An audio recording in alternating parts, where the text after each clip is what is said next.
fly mode somewhere. Ay, di mascot ko.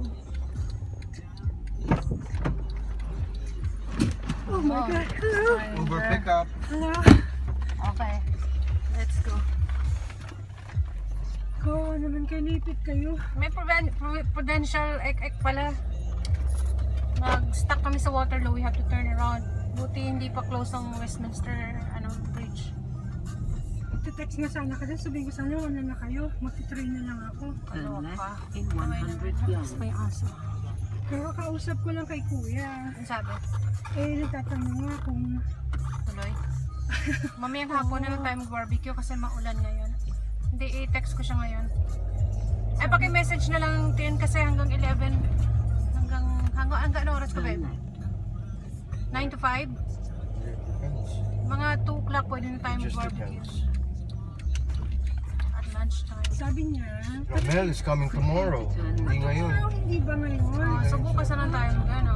Gusto nila, gusto nyo, mag-ano na lang kayo, mag-Barrio Fiesta, tapos Bukas na lang. Kasi bukas pa na parating sila. kasi uuwi din sila the same day. Okay. Hindi ano si, ano eh, iiyak yun pag nasa ibang bahay yun. Kasi may gamit mo RC. Sa likod. Not much. Hindi niya na kailangan ng lights.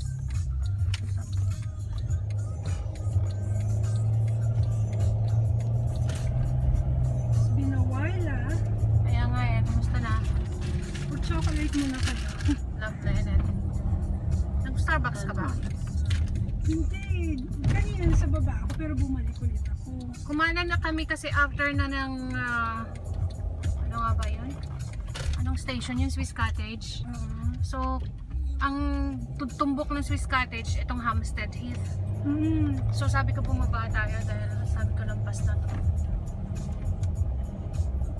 Kung doon kami mismo sa Swiss Cottage kumanan, kasi a street after pa eh.